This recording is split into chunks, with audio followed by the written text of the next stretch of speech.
Assalamualaikum warahmatullahi wabarakatuh. Welcome back to Rahasia Blogger Channel.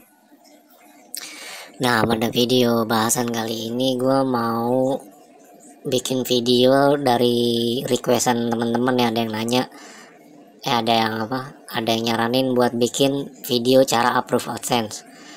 Oke, ini menarik banget sih topiknya dan banyak banget dibicarain ya sama orang-orang karena banyak yang masih suka ketolak AdSense. Terus jika baca artikel-artikel di mana-mana atau jawaban video di mana-mana isinya begitu-begitu aja gitu ya. Oke, ini gue bakal bikin konten yang ngejawab tentang gimana caranya di approve AdSense berdasarkan pengalaman gue pribadi dan teman-teman yang lain ya. Jadi gue punya teman-teman blogger juga yang lain, mereka punya banyak pengalaman deh tentang cara di approve AdSense, terus gagal-gagalnya kenapa. Yuk kita bahas yuk satu-satu. Tapi sebelumnya di subscribe dulu ya channelnya. Udah? Oke, langsung ya. Pertama, umur udah 18 tahun nih. Ini emang kebijakan mutlak ya dari AdSense karena dia mewajibkan publishernya udah berumur 18 tahun lebih dan mempunyai identitas. Kenapa harus punya identitas? Soalnya nanti kalau udah ke-approve, teman-teman perlu verifikasi ID. Kalau sekarang mesti begitu tuh. Jadi tahun berapa ya? 2019 sampai 2018 tuh akun 2000, iya segitu lah, 2019 ke atas kalau nggak salah. Apa 2018 gue lupa deh. Pokoknya dia yang setiap ke approve di tahun itu mesti di verifikasi KTP atau akun lama yang nggak aktif terus di sampai $10 di tahun 2019 itu, waktu itu per 2018 ya, itu mesti approve ini lagi KTP lagi, approve KTP apa tuh, verif KTP lagi, bisa dipakai KTP, SIM atau paspor yang masih berlaku.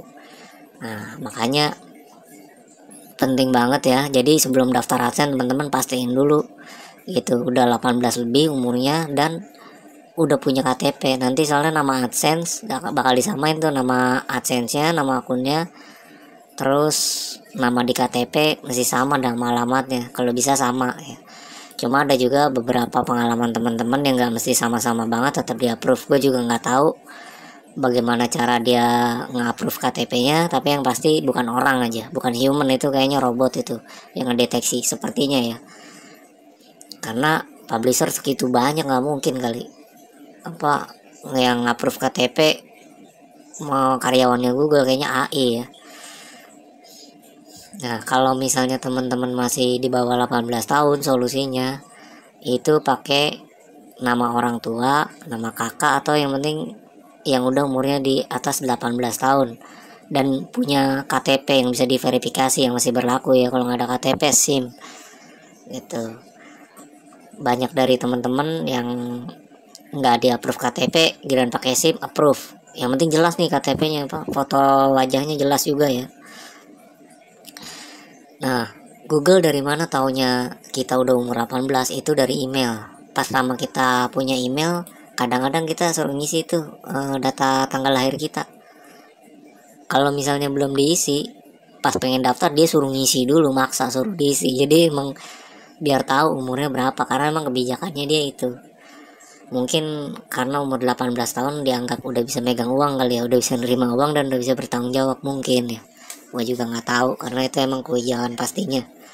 Tuh yang pasti kalau mau di approve ini dulu ya, umur perhatiin. Jadi teman-teman bikin email dulu yang ya umurnya udah di atas 18 tahun, samain aja sama KTP. Soalnya nanti takut diperif. Kalau diperif beda kan bahaya juga. Yang kedua, konten. Nah ini AdSense itu nge-approve menurut gue pribadi ya. Cuman ini yang paling vital nih angkanya nih, konten nih. Kontennya masih unik karena itu emang kebijakannya dia, tapi emang benar gue perhatiin gitu, konten Kompas susah di approve. Walaupun ya denger juga lah gue cerita, bang konten saya konten Kompas kok bisa bang di approve gini gitu. Oke, lu di approve, selanjutnya apa gitu? Mau nge-ranking di SERP, ngarepin organik susah asli. Sekarang Google makin canggih ya, jadi buat konten-konten Kompasan itu agak susah buat nge-ranking, jujur aja gitu.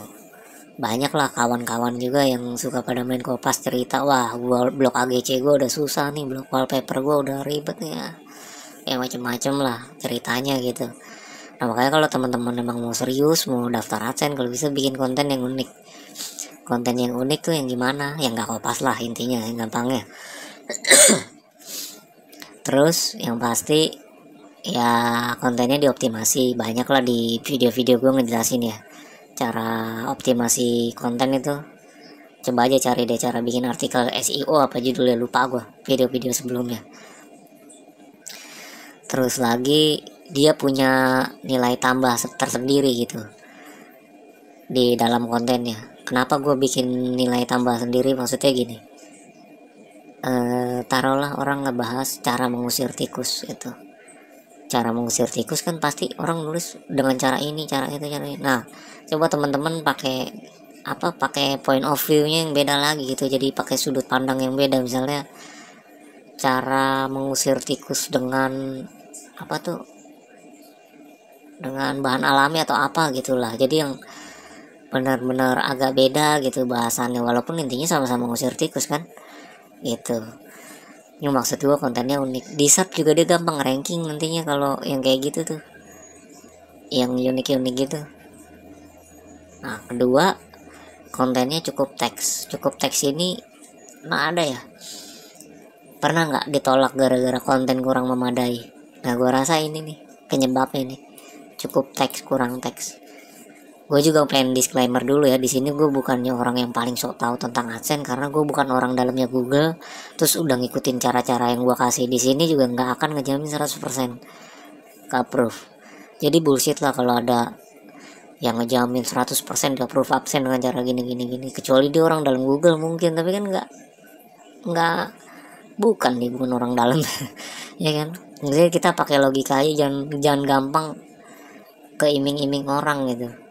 Kalau gue sih gitu, karena dari dulu gue pribadi ya kalau belajar tuh apa-apa trial dan error gitu, trial error, dan gak jarang percaya. Jadi misalnya gue baca satu konten aja ya kan, cara trik AdSense gini, gue coba dulu gitu.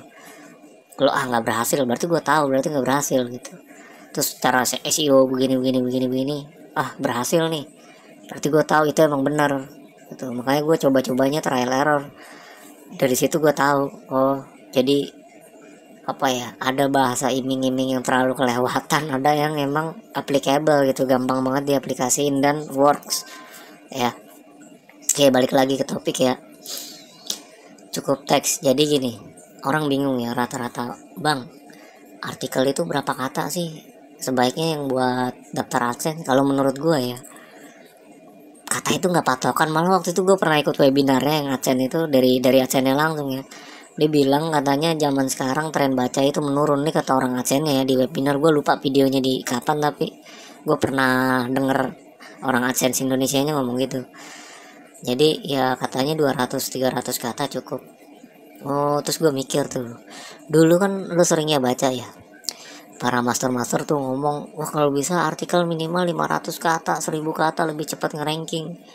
Mungkin dulu ya, coba lu lihat sekarang deh perbandingannya. Maksudnya lu analisa langsung dari konten-konten news umpamanya ya, kayak Tribun, Viva dan segala macam. Teks itu dikit lagi, lu perhatiin aja 200-300 kata cukup, tapi peringkatnya bagus-bagus aja kan di search engine. Itu yang gua maksud tuh. Jadi kata nggak pengaruh banget kayaknya ya. Terus situs kayak Brandly atau Quora yang tanya jawab kan cuma question answer, teks sedikit tapi bagus di search engine ya kan. Oke, kalau mau patokan gue kasih tahu rata-rata coba aja bikin 500 kata lah, karena 500 kata menurut gue nggak kepanjangan nggak kependekan sih. Kalau mau 700 nggak apa-apa gitu, yang penting katanya jangan muter-muter gitu kan. Banyak tuh ya nulis teman-teman pasti pernah baca artikel yang isinya muter-muter katanya dibolak-balik, istilahnya pemborosan kata-kata banget gitu. Janganlah, kalau mau bikin standar rata-rata bikin aja 500 artikel. Terus ada yang nanya lagi, bang berapa konten bang, berapa artikel gitu yang yang cocok buat didaftarin ke AdSense. Ini berdasarkan pengalaman temen gue yang 3 artikel aja ada loh. Serius, di bawah 10 banyak, yang cuma 7, cuma 5 gitu. Yang di bawah 20 ada, yang 20 masih ditolak banyak, yang 50 ditolak ada, banyak juga kan. Nah di situ gue nyimpulin ternyata konten itu nggak berpengaruh asal maksudnya udah settle lah, udah jadi gitu ya. Udah jadi kontennya udah bener, nggak ada apa sih namanya, nggak ada revisi lagi, dan emang blog lo cuma butuh halaman segitu. Kayak misalnya halaman perusahaan kan paling apa sih, company profile tuh paling cuma berapa halaman doang kan, itu kayak visi misi, halaman ini halaman itu, gitu doang kan. Nah itu yang gue maksud gitu. Gue rasa kan AdSense memperlakukan adil ya semua web, maksudnya nggak dibeda-bedain kalau konten perusahaan lebih spesial atau enggak gitu, karena nggak ada kebijakan kalau nggak ada aturannya kalau konten perusahaan nggak bisa daftar AdSense, tetap bisa juga gitu. Jadi maksud gue itu, paham ya. Lagi-lagi kalau mau patokan, coba bikin 20 artikel dah, 20 sampai 25 artikel lah ya. Kalau kata teman-teman sih banyak juga tanya, bang dulu lu AdSense berapa? Dulu gue AdSense gue udah lama sih, kalau nggak salah bikin 13 artikel deh dulu gue, bahasa Inggris, cuma blog Inggris itu ya. Udah jelas kan. Terus masalah konten apa lagi ya, bang konten gue teksnya udah panjang-panjang tapi kok masih ditolak.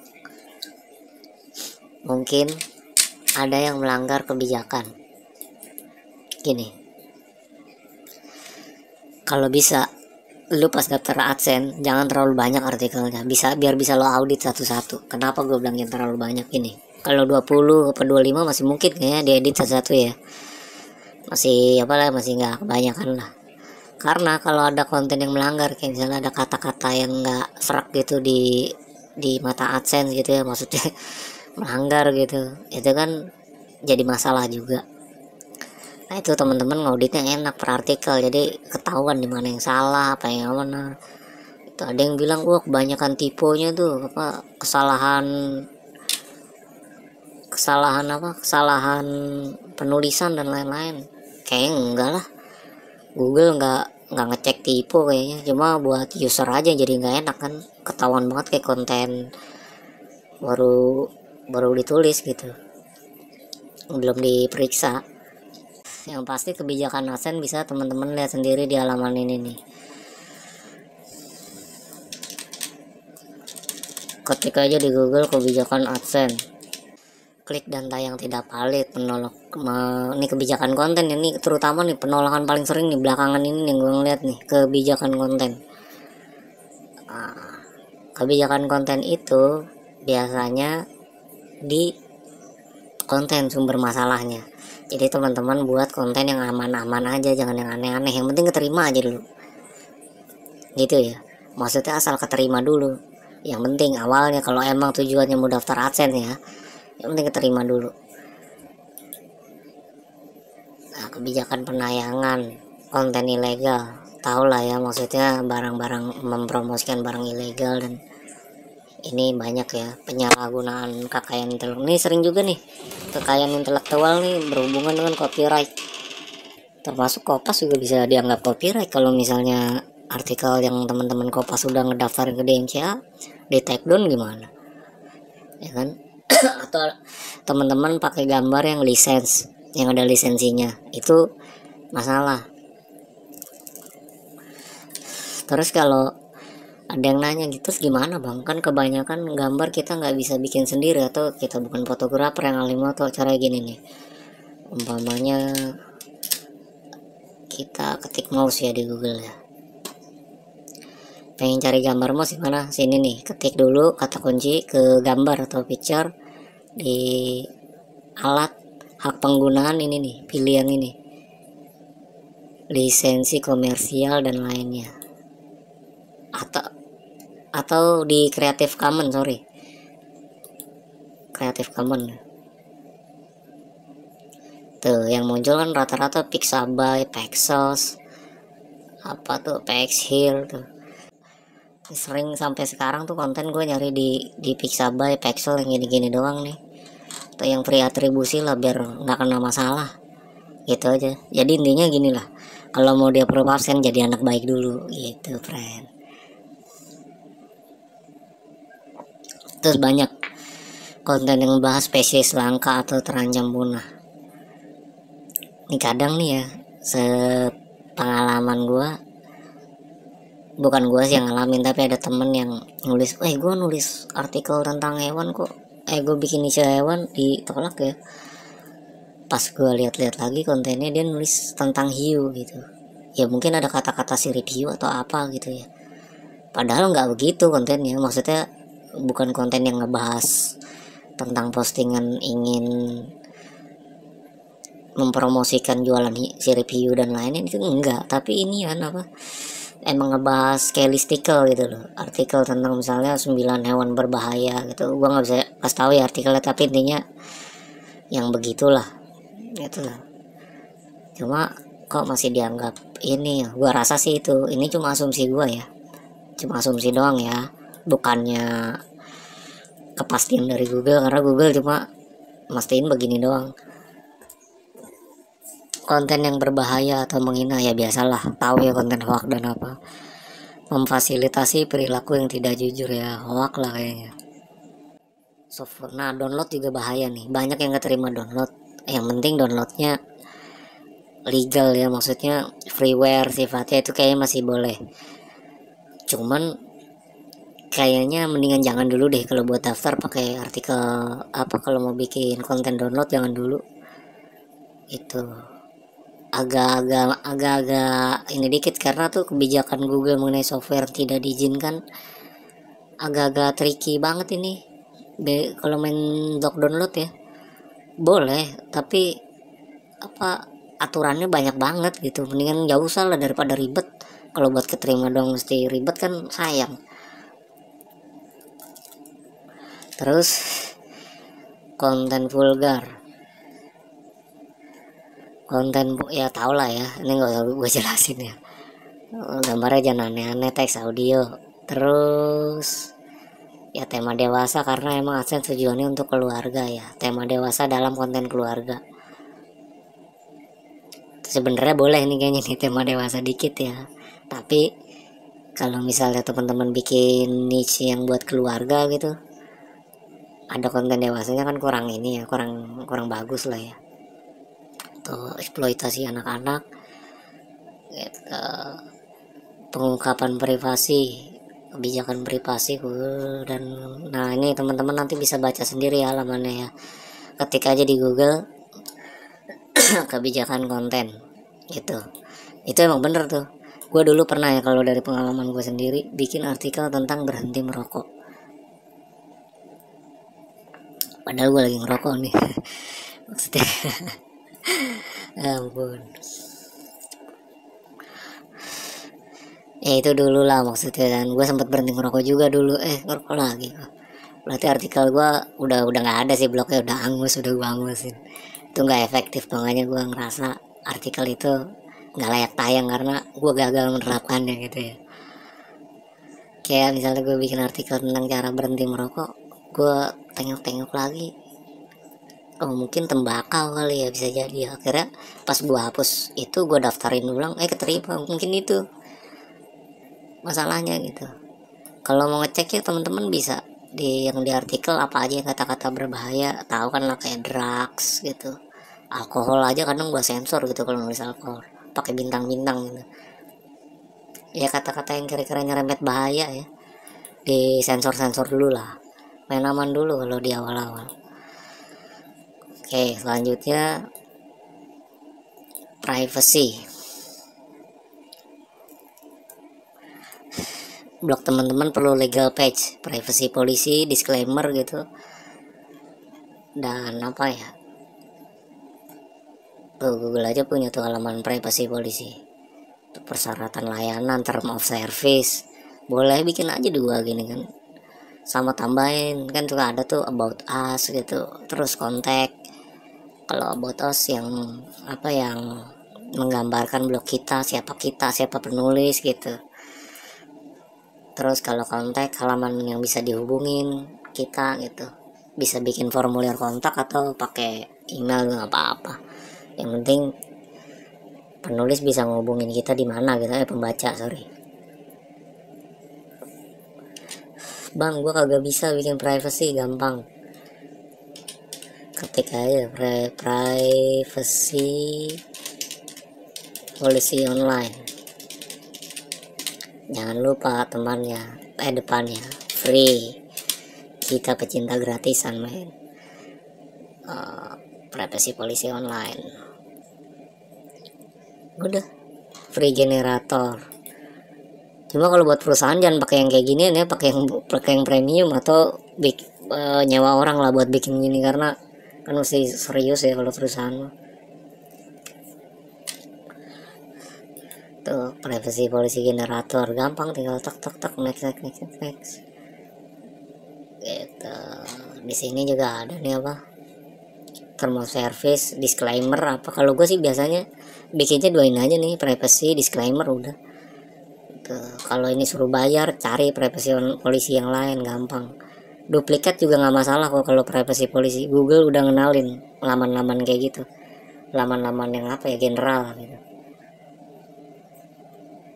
Kok copy paste boleh bang? Ya boleh lah, kenapa nggak boleh? Gini, ini masih ke konten lagi ya, balik ya. Banyak yang bilang konten harus 100% unik. Salah. Ayat suci mau lo rewrite kan gak mungkin, undang-undang mau lo rewrite, lirik lagu mau lo ubah-ubah kan gak boleh. Itu yang gue maksud, artikel tuh gak masih 100% unik. Kalau misalnya ada hal-hal yang perlu dikopas ya gak masalah, dan Google juga paham kok. Kayak ayat kan siapa yang punya hak ciptanya coba? Allah, ya kan Tuhan gitu. Terus undang-undang negara, misalnya teman-teman postingannya tentang ngejelasin undang-undang atau kutipan seseorang, misalnya kutipan Einstein yang terkenal apa, emang boleh diubah-ubah kan? Enggak, malah ngubah gitu. Jadi ada artikel yang boleh, ada yang enggak gitu. Atau sih menarik nih, bang, lirik lagu bisa nggak dimonetisasi? Gue lihat ada tuh yang blog yang lirik lagu tapi bisa di AdSense. Ada juga emang, gue juga pernah ngeliat, tapi susah bersaing kayaknya di search engine ya. Masalahnya itu kalau menurut gue ya, susah bersaing tuh, privacy dan lain-lain. Makanya gue nyaranin temen-temen gak usah lah yang bikin lirik itu, kebanyakan saingannya, banyak banget. Privacy policy udah. Navigasi ya jelas ya, privacy. Ada tolakan yang berbunyi navigasi sulit, pernah denger gak? Navigasi sulit. Kalau pernah ngalamin, ganti template-nya daripada ribet-ribet. Cari template yang apa, user friendly gitu, yang ada navigasinya di atas kan banyak gitu. Kayak misalnya nih, gua kasih contoh blog blog Clickmania nih. Ini blog bagus nih menurut gua. Tulisannya juga enak-enak juga dibacanya nih. Boleh nih teman-teman jadiin referensi. Tahu ya, sering baca juga kali ya Clickmania. Enak nih dia. Sorry ya Clickmania, gue jadiin referensi dulu. Semoga yang punya ngizinin nih ya. Ini apaan tuh? Tuh, dia navigasinya jelas ini. Tapi selama ada navigasi di atas, biasanya nggak pernah tuh ada tolakan yang kayak bunyinya kayak gitu. Kayak apa? Navigasi sulit dan lain-lain, biasanya nggak ada. Jadi teman-teman bisa bikin bisa nyari template yang bisa navigasinya di atas ini ya. Gitu, jadi penggunanya gampang, user friendly gitu. Oke guys, coba kita cek ya. Tuh, Clickmania juga punya privacy policy-nya tuh, term of service sama friend, kontak ya kan, pada make. Navigasi udah, navigasi gampang nih, paling gampang diatasin setahu gua. Yang penting bikin itu aja ya tadi yang di atas. 6, situs udah siap tayang. Jangan sampai situs teman-teman masih acak-acakan udah didaftarin. Ada tuh kalau nggak salah tolakannya situs apa ya, situs under reconstruction kalau nggak salah deh. bahasa tolakannya. Jadi itu karena biasanya belum jadi, bisa berhubungan juga dengan navigasi yang acak-acakan atau ada broken link. Nah ini broken link juga bisa jadi masalah nih, broken link di mana-mana. Itu hati-hati ya kalau buat daftar, jangan sampai ada broken linknya. Kalau bisa buat CEO juga nggak bagus nih. Broken link checker kalau nggak salah, gratis kok. Kalau mau ngecek ya broken linknya, tuh free broken link checker tuh. Nah di sini tinggal masukin linknya, nggak usah pakai HTTP, langsung aja ketik nama blognya kan, domainnya find broken link. Oh iya, terus ini kalau selama katanya nih, pernah baca nggak artikel orang-orang yang udah sukses AdSense, katanya selama masa review gitu pas lagi ditinjau jangan gonta-ganti template gitu, jangan di kotak-atik template-nya. Kayaknya mitos dah, karena waktu itu pas gue daftar AdSense gue ganti si template. Maksudnya pas lagi di review malah gue ganti gitu. Tapi kalau bisa sih jangan dah. Apa mungkin gue doang kali yang sukses waktu itu, tapi nggak tahu deh. Mending gak usah deh, maksudnya udah jadi, udah sempurna baru daftarin, jangan di otak-atik lagi. Gue kebetulan aja kali. Selanjutnya cuman punya satu akun. Yang punya tolakan, Anda hanya memiliki satu akun. Sering ya lihat yang kayak gitu ya. Biasanya ini nih penyakitnya, dia kedetek ganda. Emang dari kebijakan AdSense dia cuma nyaranin punya satu akun per orang ya, per orang. Berarti kalau pengen punya dua akun, pakai apa? Pakai data istri, ya kan bisa. Pakai data suami, pakai data istri, kakak, adik, orang tua, masih bisa kan, friend? Gitu maksud gua. Kita nggak ngelanggar kebijakan mereka loh. Gitu. Yang penting dia punya itu tadi, identitas. Gitu. Kalau mau punya lebih dari satu akun.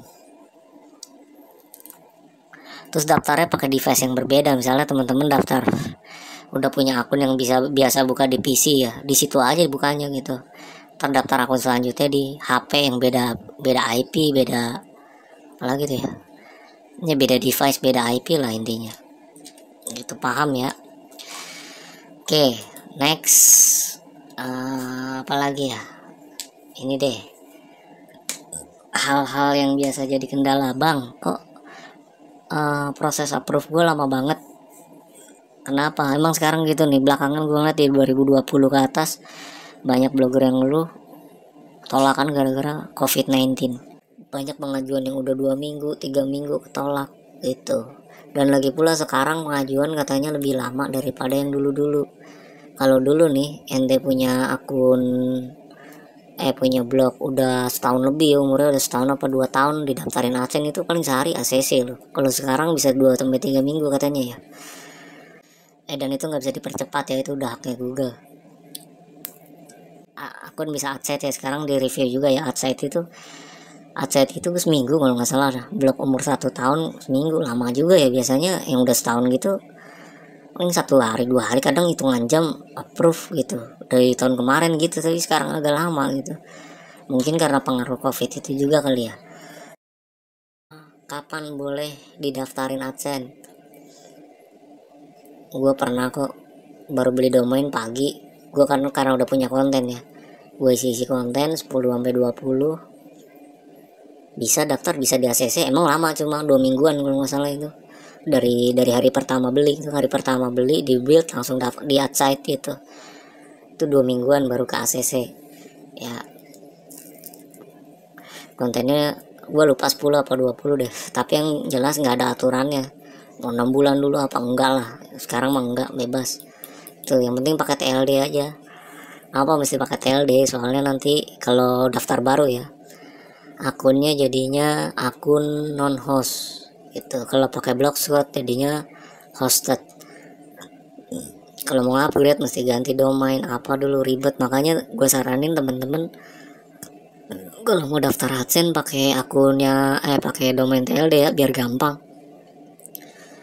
Biar jadinya hosted. Soalnya kalau non host tuh teman-teman punya blog web blogspot gitu belakangnya, itu bisa didaftarin juga pakai TLD bisa juga. Nah kalau akun hosted cuma blogspot doang terima, bisa daftarnya yang blogspot juga, yang TLD mesti dia upgrade lagi ke Nonos 2 kali kerja. Mendingan kalian kan. Udah ya, gua rasa itu aja kali ya, cukup ya. Jadi intinya bikin blog yang gampang-gampang aja dan jangan terlalu banyak dulu ya sekitar 20 ke atas lah, 20 sampai 25 artikelnya. Soalnya kalau ada kesalahan, misalnya pelanggar kebijakan, bisa diaudit satu-satu tuh. Kadang ini juga sih nggak bisa ditebak juga. Ada yang udah konten tidak melanggar kebijakan tapi kok masih ditolak. Dia iseng coba daftarin ulang, keterima. Jadi intinya kalau emang belum diterima, coba deh submit ulang lagi aja dengan konten yang sama, dengan apa-apa yang sama, kalau emang ngerasa nggak ada pelanggaran kebijakan ya gitu. Cuma kalau misalnya ada yang mau nanya-nanya lagi, bisa nanya di komen aja deh ya, soalnya banyak nih AdSense materinya sebenarnya. Oke, udah, kalau misalnya begitu gua akhiri dulu ya sampai di sini. Jangan lupa subscribe. Assalamualaikum warahmatullahi wabarakatuh.